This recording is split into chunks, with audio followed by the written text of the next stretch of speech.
Every animal on Earth knows how to swim the moment it's born. Humans are the glitch. Put a newborn deer in a river, and it paddles. Put an untrained human in deep water, and within 90 seconds, they are dead. We have the densest bones, the worst center of gravity, and zero built-in swimming instincts. Biologically speaking, we were engineered to sink to the bottom and stay there. So, how did a land ape that should have drowned on day one end up conquering every ocean on the planet? It didn't begin with curiosity. It began with pure, raw starvation. Picture Africa, hundreds of thousands of years ago. The sky refuses to rain. The grasslands turn to cracked dust. And on that dying land, the predators don't leave. They get hungrier. Saber-toothed cats, dire wolves, hyenas the size of lions. Every inch of dry ground already belongs to something that can kill you faster than you can run. So, early humans do the one thing no predator wants to follow them into. They walk toward the water. But the river isn't safety. It's a second death trap, wearing a disguise. 10-foot crocodiles drift like logs. Hippos guard the shallows like territorial gods. One wrong step off a muddy bank, and you don't just drown. You get pulled under and torn apart before you even understand what happened. And yet, beneath that danger, the river is hiding the one thing the land no longer has: food that never runs out. Fat-rich shellfish. Fish, thick enough to feed a whole tribe. Hunger does what fear never could. It pushes them in. Here's the problem. Nobody taught them how to swim. There was no teacher, no method, no plan. So they did what desperate creatures have always done. They stole the answer from nature itself. Sitting at the water's edge, they watched. Wolves paddling across a stream. Otters slicing through current without effort. Bears wading chest deep like it was nothing. And slowly, humans copied the only thing that made sense. Churn your limbs, push the water down and back, and somehow, you rise instead of sink. The world's first swimming stroke wasn't graceful. It was a frantic, ugly dog paddle, but it worked. Then, someone made a discovery that changed everything.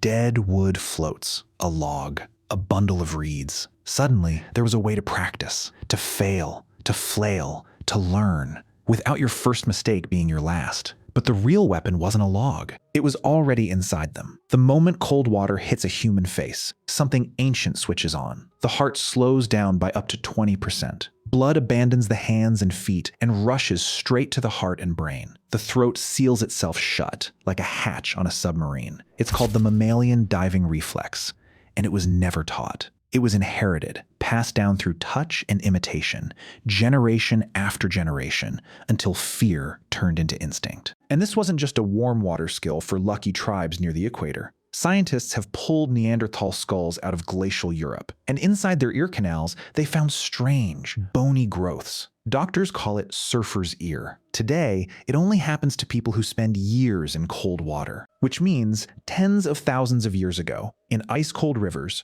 early humans weren't wading in. They were diving deep, again and again, risking hypothermia just to rip food off the riverbed. By the time humans started painting on cave walls, swimming wasn't a survival gamble anymore. It was mastered. In the middle of the Libyan desert, now bone dry, the Cave of Swimmers shows 8,000-year-old figures gliding through water that hasn't existed there for millennia. Proof, frozen in stone. But a calm river is nothing compared to what came next, the open ocean.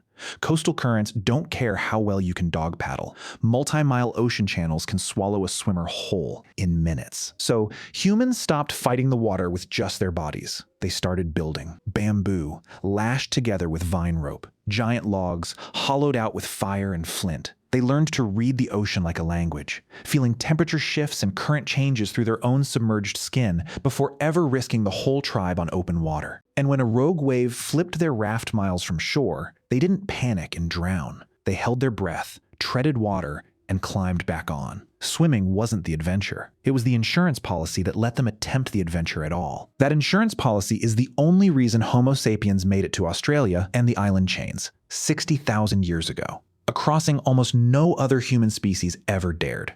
While other hominids stayed chained to dry land, we swam into the unknown, and the ocean, for once, let us through.